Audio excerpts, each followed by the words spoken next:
శ్రీమాత్రే నమః. శ్రీ గురుభ్యో నమః. సౌందర్యలహరిలో 2వ శ్లోకం.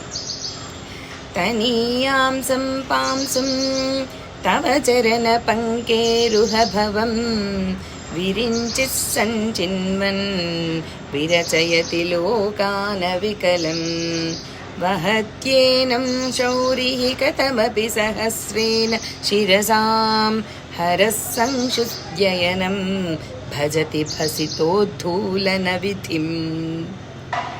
సృష్టి స్థితి లయ కారణానికి బ్రహ్మ విష్ణు మహేశ్వరులు కారణం కాబట్టి వాళ్ళు కూడా, బ్రహ్మదేవుడు కూడా ఈ అమ్మవారి పాదధూళి ద్వారా పాదధూళిని ధరించి ఈ సృష్టి కార్యం చేస్తున్నాడంట.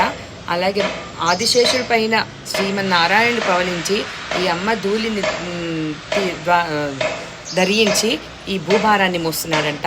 అలాగే పరమశివుడు కాలరుద్రుడై తన శరీరానికి మొత్తం ఈ అమ్మ ధూళిని భస్మంగా రాసుకొని లయకార్యం చేస్తున్నాడంట.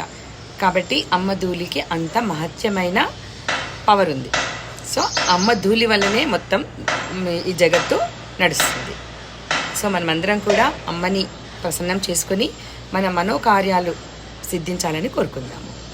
ఈ మంత్రాన్ని 55 రోజులు రోజు 1000 సార్లు జపించాలి. పరమాన్నం నైవేద్యం పెట్టాలి.